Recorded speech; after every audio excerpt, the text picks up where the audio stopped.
നമസ്കാരം. പ്ലസ് 1 ഫിസിക്സിലെ അടുത്ത ക്ലാസ്സിലേക്ക് എല്ലാവർക്കും സ്വാഗതം. ഏഴാമത്തെ ചാപ്റ്ററായ systems of particles and rotational motion ആണ് നമ്മൾ പഠിച്ചുകൊണ്ടിരിക്കുന്നത്. ഇന്നത്തെ ക്ലാസ്സിൽ velocity, acceleration and force on centre of mass, അതുപോലെ തന്നെ law of conservation of linear momentum, ഈ ഇത്രയും കാര്യങ്ങളാണ് നമ്മൾ ചർച്ച ചെയ്യാൻ പോകുന്നത്. കഴിഞ്ഞ ക്ലാസ്സിൽ സെന്റർ ഓഫ് മാസിന്റെ പൊസിഷൻ വെക്ടറിന്റെ ഒരു ഇക്വേഷൻ നമ്മൾ എഴുതിയിരുന്നു. Capital R equal to xi plus yj plus zk.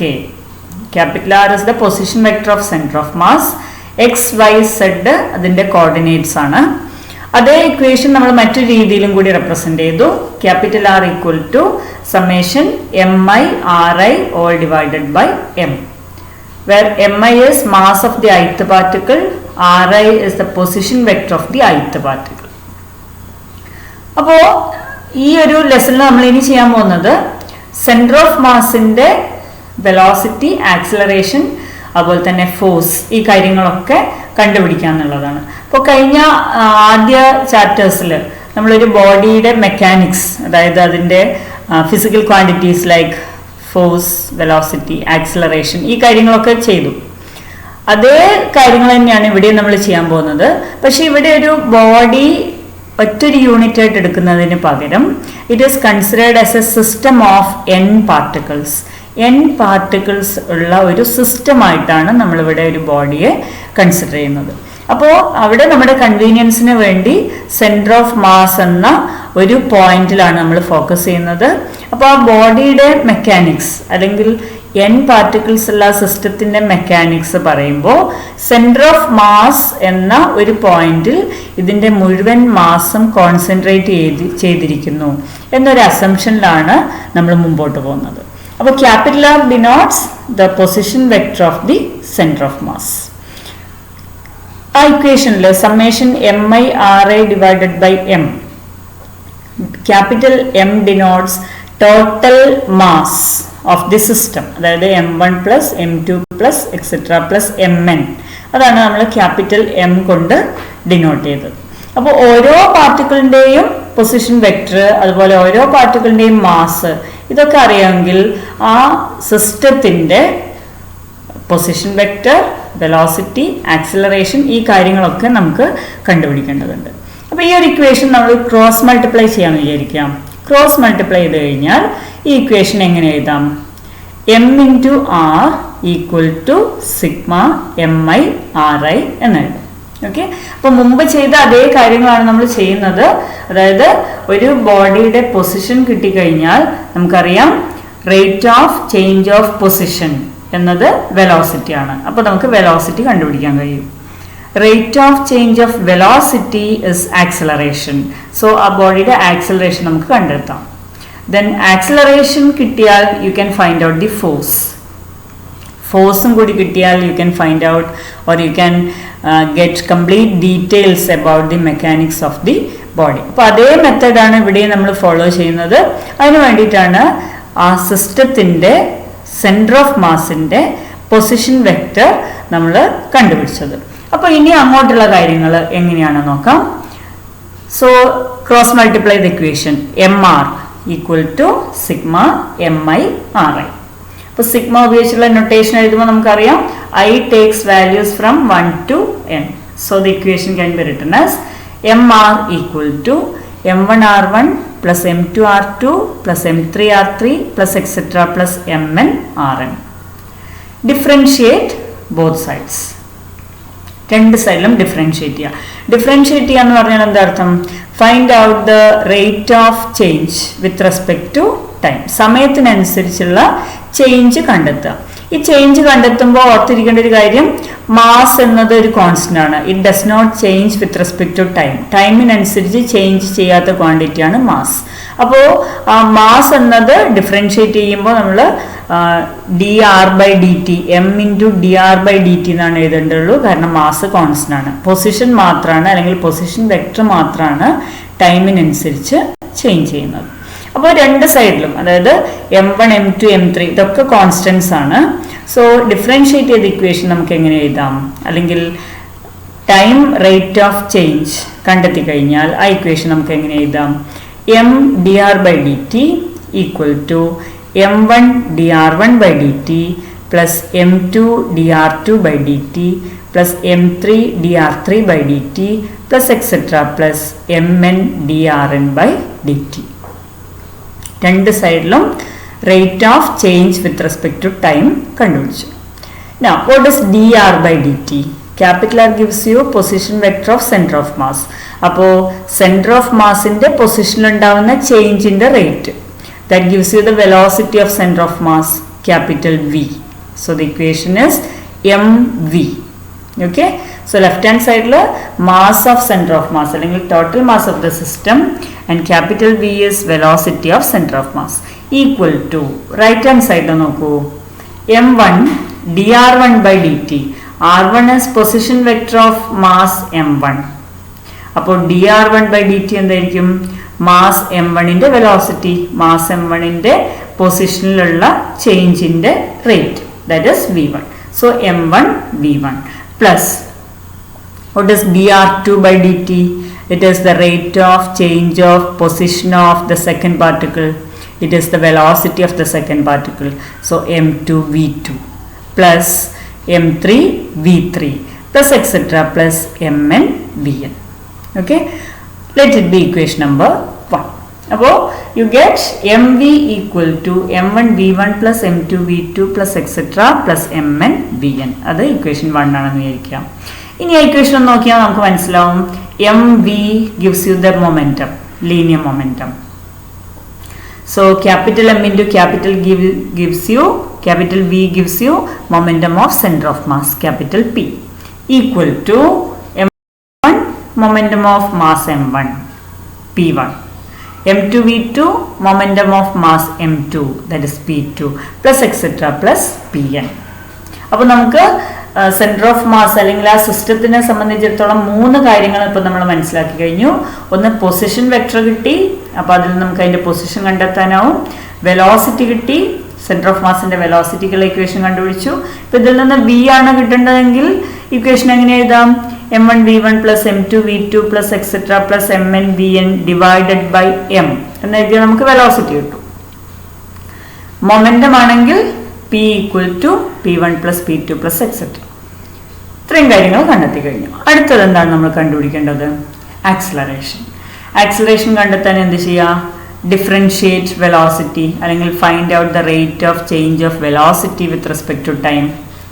So you'll get m dv by dt. mv equal to എന്നുള്ള ഇക്വേഷൻ നമുക്ക് കിട്ടി, അതാണ് equation 1.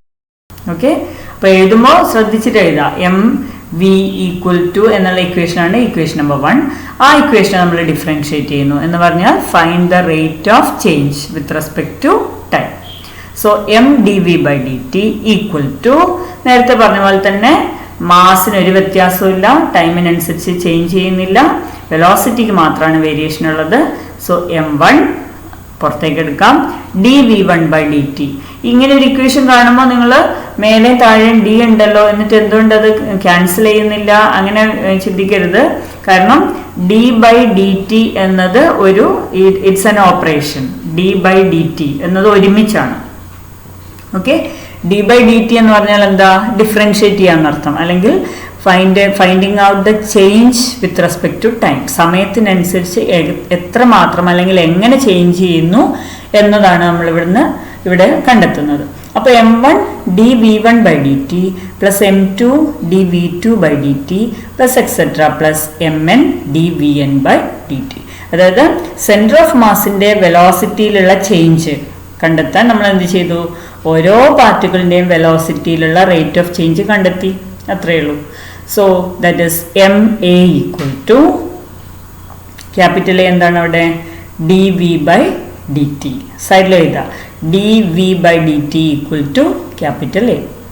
Okay, that gives you acceleration of center of mass equal to right hand side la m1 a1 where a1 equal to dv1 by dt. നോട്ടിൽ എഴുതുമ്പോൾ നിങ്ങൾ അങ്ങനെ തന്നെ എഴുതാം dv1 by dt equal to a1, dv2 by dt equal to a2. Okay, so m1 a1 plus m2 a2 plus m3 a3 plus etc. plus mn an.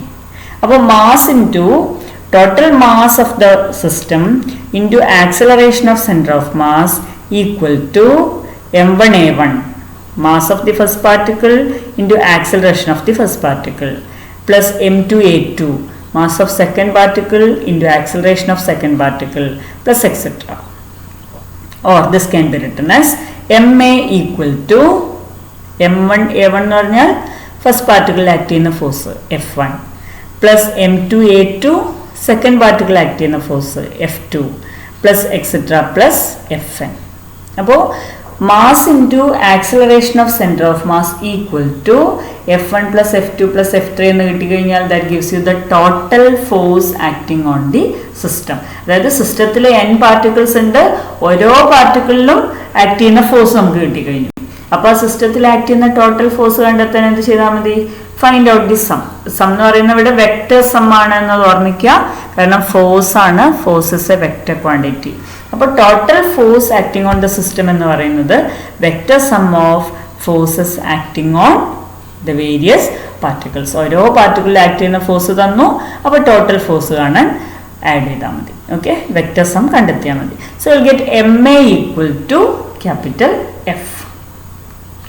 ഈ force, ഈ total force എന്തിനെയൊക്കെ depend ചെയ്യും, അല്ലെങ്കിൽ ഈ total ഫോഴ്സിൽ internal ഫോഴ്സും ഉണ്ടാവാം, external ഫോഴ്സും ഉണ്ടാവാം. അതിലേക്ക് നമുക്ക് വരാം. അപ്പോൾ ഈ ഒരു ഇക്വേഷനിൽ M is total mass of the system of particles and capital A is the acceleration. അപ്പോൾ ആ ഇക്വേഷൻ നമുക്കൊരു സ്റ്റേറ്റ്മെന്റ് ആയിട്ട് എങ്ങനെ എഴുതാം? Total mass of A system of particles times the acceleration of its center of mass is vector sum of all the forces acting on the system of particles. നമ്മളിപ്പോൾ പറഞ്ഞ കാര്യം തന്നെയാണ്, സെന്റൻസ് കണ്ടിട്ട് പേടിക്കൊന്നും വേണ്ട. അതായത് mass into acceleration, total mass into acceleration of centre of mass equal to sum of all forces, ഓരോ പാർട്ടിക്കിളിൽ ആക്ട് ചെയ്യുന്ന ഫോഴ്സസിന്റെ സം എന്നാണ് ഇപ്പോൾ നമുക്ക് കിട്ടിയ ഇക്വേഷൻ. അപ്പോൾ ഈ ഒരു equation MA equal to F, ഇതിൽ F എന്നതിൽ ടോട്ടൽ ഫോഴ്സ് ആണ് F, അതിൽ ഇന്റേണൽ ഫോഴ്സും ഉണ്ടാവാം, എക്സ്റ്റേണൽ ഫോഴ്സും ഉണ്ടാവാം. പക്ഷെ ഇന്റേണൽ ഫോഴ്സിന്റെ ഒരു പ്രത്യേകത എന്ന് പറയുന്നത് അത് തമ്മിൽ ക്യാൻസൽ ചെയ്യും. കാരണം നമുക്ക് ഒരു പാർട്ടിക്കിൾ മാത്രമല്ല, ആ സിസ്റ്റം ആസ് എ ഹോൾ ആണ് നമ്മൾ കൺസിഡർ ചെയ്യുന്നത്. ഇപ്പൊ രണ്ട് പാർട്ടിക്കിൾസ് ഉണ്ടെങ്കിൽ ഇന്റേണൽ ഫോഴ്സ് എന്ന് പറയുന്നത് എന്തായിരിക്കും? പാർട്ടിക്കിൾ 1ന്റെ മേലെ പാർട്ടിക്കിൾ 2 കൊണ്ടുള്ള ഫോഴ്സ്, അതുപോലെ പാർട്ടിക്കിൾ 2ന് മേലെ പാർട്ടിക്കിൾ 1 കൊണ്ടുള്ള ഫോഴ്സ്. അപ്പൊ ഇങ്ങനെ രണ്ട് ഈക്വൽ ആൻഡ് ഓപ്പോസിറ്റ് ഫോഴ്സ് ആണ് ഉണ്ടാവുക. Okay, so all such internal forces cancel each other. അത് വേണമെങ്കിൽ നിങ്ങൾക്ക് ബ്രാക്കറ്റിൽ അല്ലെങ്കിൽ സൈഡിൽ എഴുതി വെക്കാം, ഒന്നും എഴുതിയില്ലെങ്കിലും കുഴപ്പമില്ല. All internal forces cancel each other. So MA equal to F എന്ന ഇക്വേഷനിൽ F represents only the external forces acting on the particles of the system. അപ്പോൾ ഈ ഒരു ഇക്വേഷനിൽ F എന്നത് എന്തിനെ റെപ്രസെന്റ് ചെയ്യുന്നു? ദി എക്സ്റ്റേണൽ ഫോഴ്സസ്, ആ സിസ്റ്റത്തിൽ ആക്ട് ചെയ്യുന്ന ടോട്ടൽ എക്സ്റ്റേണൽ ഫോഴ്സ് ആണ്. എന്ന് പറഞ്ഞാൽ center of mass of a system of particles moves as if all the mass of the system was concentrated at the center of mass and all the external forces were applied at that point. അത് നമുക്കിപ്പോൾ കിട്ടിയത് എന്താ? M into A എന്നത് total mass into acceleration of centre of mass equal to right hand സൈഡിൽ നമുക്ക് കിട്ടിയത് ഓരോ പാർട്ടിക്കിളിലും act ചെയ്യുന്ന ഫോഴ്സിന്റെ സം. എന്ന് പറഞ്ഞാൽ അതിൻ്റെ അർത്ഥം എന്താ? നമ്മളൊരു ബോഡിയിൽ എവിടെ ഫോഴ്സ് അപ്ലൈ ചെയ്ത് കഴിഞ്ഞാലും അത് ഏത് പോയിന്റിൽ ആക്ട് ചെയ്യുന്നത് പോലെയാണ് ഉണ്ടാവുക? സെൻറ്റർ ഓഫ് മാസിൽ ആക്ട് ചെയ്യുന്നത് പോലെയാണ് ഉണ്ടാവുക. ഓക്കെ, ഇപ്പൊ 10 പാർട്ടിക്കിൾസ് ഉള്ള ഒരു ബോഡി നമ്മൾ കൺസിഡർ ചെയ്തെന്ന് വിചാരിക്കാം. 10 പാർട്ടിക്കിൾസ് ഉള്ള ഒരു സിസ്റ്റം. ആ സിസ്റ്റത്തിലെ അല്ലെങ്കിൽ ആ ബോഡിയിലെ ഇപ്പോൾ 5ാമത്തെ പാർട്ടിക്കിളിൽ നമ്മളൊരു ഫോഴ്സ് കൊടുത്തു. ഈ ഫോഴ്സ് എവിടെ എക്സേർട്ട് ചെയ്യുന്നത് പോലെയാണ് അനുഭവപ്പെടുക? ആ ബോഡിയുടെ സെൻറ്റർ ഓഫ് മാസിൽ ആക്ട് ചെയ്യുന്നത് പോലെയാണ് അനുഭവപ്പെടുക. ഓക്കെ, അപ്പോൾ അതാണ് പറയുന്നത് centre of mass of A system of particles moves as if all the mass of the system was concentrated at the center of mass and all external forces were applied at that point. അപ്പോൾ മുഴുവൻ മാസും centre of മാസിൽ എന്ന ആ പോയിന്റിൽ concentrate ചെയ്തിരിക്കുന്നു എന്നുള്ള രീതിയിലാണ് ഈ body act ചെയ്യുക. അതുപോലെ തന്നെ ഏത് പോയിന്റിൽ നമ്മൾ ഫോഴ്സ് അപ്ലൈ ചെയ്ത് കഴിഞ്ഞാലും അതൊക്കെ സെൻറ്റർ ഓഫ് മാസിൽ അപ്ലൈ ചെയ്യുന്ന പോലെയാണ് അനുഭവപ്പെടുക. ഓക്കെ, അപ്പോൾ അതാണ് ഇത് ഓർത്തിരിക്കേണ്ട ഒരു കൺസെപ്റ്റ്. അതാണ് നമ്മളൊരു ബോഡിയിലെ ഏത് പാർട്ടിക്കിളിൽ ഫോഴ്സ് കൊടുത്തു കഴിഞ്ഞാലും ആ ഫോഴ്സ് സെൻറ്റർ ഓഫ് മാസിൽ ആണ് ആക്ട് ചെയ്യുന്നത്. ഈ ഫോഴ്സ് എന്ന് പറയുന്നത് it consist of only the external forces. Okay, now we are going to consider conservation of linear momentum. നമ്മൾ ഒരിക്കൽ കൺസിഡർ ചെയ്ത് കഴിഞ്ഞതാണ് മുമ്പ് കഴിഞ്ഞ ചാപ്റ്റേഴ്സിൽ കൺസർവേഷൻ ഓഫ് ലീനിയർ മൊമെന്റ് എന്താണെന്ന് മനസ്സിലാക്കി. ഇപ്പോൾ ഈ സിസ്റ്റം ഓഫ് പാർട്ടിക്കിൾസിന്റെ കേസിൽ ഇത് ട്രൂ ആണോ എന്നാണ് പരിശോധിക്കാൻ പോകുന്നത്. For that will consider the equation P equal to mv. Capital P എന്താണ്?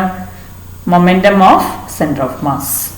Capital M total mass of the system. Capital V velocity of center of mass. Now find out dp by dt. dp by dt means rate of change of momentum with respect to time. Rate of change of momentum with respect to time, dp by dt equal to d by dt of p. p ക്ക് പകരം m into v എന്നെഴുതാം അല്ലേ? p എന്ന് പറഞ്ഞാൽ m into v ആണ്. അപ്പോൾ d by dt എന്ന് പറയുന്നത് എന്താ? You are finding out the rate of change. സമയത്തിനനുസരിച്ച് എങ്ങനെ വേരി ചെയ്യുന്നതാണ് കണ്ടെത്തുന്നത്. So D by D T of M V. അതിൽ എം കോൺസ്റ്റൻ്റ് ആണ്. So M into D V by D T. What is D V by D T? Rate of change of velocity with respect to time. ഏതിൻ്റെ velocity? Centre of മാസിൻ്റെ velocity. So M D V by D T. What is D V by D T? A. So M A. Okay, and നമ്മളിപ്പോൾ പറഞ്ഞു M A is equal to F external. ഇപ്പം നമ്മളിവിടെ എന്താ ചെയ്തത്? D P by D T കണ്ടുപിടിച്ചു. അതായത് what is the rate of change of momentum എന്ന് കണ്ടെത്തി. സെൻറ്റർ ഓഫ് മാസ്, ഒരു സിസ്റ്റത്തിൻ്റെ സെൻറ്റർ ഓഫ് മാസിനെ സംബന്ധിച്ചിടത്തോളം what is the rate of change of momentum എന്ന് കണ്ടെത്തി. ആ rate of change of momentum എന്തിന് ഈക്വൽ ആണെന്നാണ് ഇപ്പോൾ മനസ്സിലായത്? എക്സ്റ്റേണൽ ഫോഴ്സിന് ഈക്വൽ ആണ്. D P by D T equal to D by D T of M V, that is m into dv by dt, it is equal to ma, and ma നമ്മൾ നേരത്തെ പറഞ്ഞു കഴിഞ്ഞു, it is the external force. So the conclusion is dp by dt equal to f external. Okay, ഈ ഒരു equation നമുക്ക് മുമ്പ് പരിചയമുണ്ട്. It is Newton's second law of motion. അപ്പോൾ ഒരു ബോഡിയുടെ കേസിൽ newton second law of motion that is true also for A system of particles. മുമ്പ് നമ്മൾ newton second law of motion ഒരു സിംഗിൾ ബോഡിയുടെ കേസിലാണ് പഠിച്ചത്. അതേ കാര്യം ഇപ്പോൾ ഒരു സിസ്റ്റം ഓഫ് പാർട്ടിക്കിൾസ് എടുത്തപ്പോഴും ശരിയാണ് എന്നാണ് നമ്മൾ പ്രൂവ് ചെയ്തത്. Okay, so newton second law of motion is true in the case of A system of particles also. അപ്പോൾ prove that Newton's second law of motion is true for a system of particles എന്ന് പറഞ്ഞു കഴിഞ്ഞാൽ ചെയ്യേണ്ട ഒരു കാര്യമാണിത്. Okay, ഇനി suppose the external force is equal to 0. External force 0 ആണെങ്കിൽ we can write dp by dt equal to 0, കാരണം dp by dt equal to f external. So if the external force is 0, dp by dt equal to 0. dp by dt equal to 0 എന്ന് പറഞ്ഞാൽ എന്താ അർത്ഥം? Change in linear momentum with respect to time. അതായത് change 0 ആണ്. ഒരു ക്വാണ്ടിറ്റിയിലുള്ള change, ഒരു ക്വാണ്ടിറ്റിയിലുള്ള വ്യത്യാസം 0 ആണെന്ന് പറഞ്ഞാൽ അതിൻ്റെ അർത്ഥം ആ ക്വാണ്ടിറ്റിയിലെ വ്യത്യാസം ഇല്ല എന്നുള്ളതാണല്ലോ. ഇറ്റ് റിമെയിൻസ് കോൺസ്റ്റന്റ് അല്ല. ഇപ്പോൾ ഒരു ബോഡിയുടെ ലെങ്ത്, അതിലുള്ള ചേഞ്ച് 0 ആണെന്ന് പറഞ്ഞാൽ എന്താ അർത്ഥം? ആ ലെങ്ത് അതുപോലെ തന്നെ നിൽക്കുന്നു, അതിലൊരു മാറ്റവും ഇല്ല, അല്ലെങ്കിൽ അത് കോൺസ്റ്റന്റ് ആണെന്നാണ്. അപ്പോൾ ഇവിടെ D P by D T equal to 0 എന്ന് പറഞ്ഞാൽ എന്താ അർത്ഥം? ലീനിയർ മൊമെന്റത്തിൽ ചേഞ്ച് ഇല്ല, അല്ലെങ്കിൽ ചേഞ്ച് 0 ആണ്. Or the linear momentum remains constant. Or P constant means M into V is a constant. അപ്പോൾ ഇവിടെ നമ്മൾ സിസ്റ്റം ഓഫ് പാർട്ടിക്കിൾസിന്റെ കേസിൽ D P by D T equal to F external Newton സെക്കൻഡിൽ prove ചെയ്തു. And we have proved that if the external force is equal to 0, the linear momentum does not change or linear momentum remains constant. Okay, അപ്പോൾ this gives you the law of conservation of linear momentum for a system of particles. എന്താണ് നോക്കാം. So when the total external force acting on a system of particles is 0, the total linear momentum of the system is constant. This is law of conservation of total linear momentum of a system of particles. ഇതേ കാര്യം നമ്മളൊരു single ബോഡിയുടെ കേസിൽ മുമ്പ് ചെയ്തതാണ്. അത് തന്നെ ഒരു സിസ്റ്റം ഓഫ് പാർട്ടിക്കിൾസ് എടുത്തു കഴിഞ്ഞാലും അത് ശരിയാണ്. അതായത് എക്സ്റ്റേണൽ ഫോഴ്സ് 0 ആണെങ്കിൽ ആ സിസ്റ്റത്തിന്റെ ടോട്ടൽ ലീനിയർ മൊമെന്റം കോൺസ്റ്റന്റ് ആണ് എന്നാണ് ഇപ്പോൾ നമ്മൾ പ്രൂവ് ചെയ്തത്. So it means that when the total external force on the system is 0, the velocity of the center of mass remains constant. അതായത് ഇവിടെ നമ്മളിപ്പോൾ പറഞ്ഞു എക്സ്റ്റേണൽ ഫോഴ്സ് 0 ആണെങ്കിൽ മൊമെന്റം കോൺസ്റ്റന്റ് ആണ്. മൊമെന്റം കോൺസ്റ്റന്റ് എന്ന് വെച്ചാൽ m into v കോൺസ്റ്റന്റ് ആണ് എന്ന് പറഞ്ഞാൽ മാസ് ഓൾറെഡി കോൺസ്റ്റന്റ് ആണ്. So the velocity of the centre of mass remains constant. അല്ലെങ്കിൽ വേറെ രീതിയിൽ പറഞ്ഞാൽ law of conservation of linear momentum is true. ഒരു കൺക്ലൂഷൻ ആയിട്ട് അങ്ങനെ തന്നെ കൊടുക്കാം. അതായത് law of conservation of linear momentum is true also for A system of particles. Okay, അപ്പോൾ ആ ഒരു പ്രൂഫാണ് നമ്മളിപ്പോൾ ചെയ്തത്. അപ്പോൾ ഇന്നത്തെ ക്ലാസ്സിലെടുത്ത കാര്യങ്ങൾ നിങ്ങൾക്ക് മനസ്സിലായിട്ടുണ്ടാവുമെന്ന് വിചാരിക്കുന്നു. ചാനൽ സബ്സ്ക്രൈബ് ചെയ്തിട്ടില്ലെങ്കിൽ സബ്സ്ക്രൈബ് ചെയ്യുക. ബെല്ലൈക്കൺ കൂടി പ്രസ് ചെയ്ത് കഴിഞ്ഞാൽ തുടർന്നുള്ള ക്ലാസ്സുകളുടെ നോട്ടിഫിക്കേഷൻ നിങ്ങളുടെ ഫോണിൽ ലഭിക്കുന്നതാണ്. Thank you.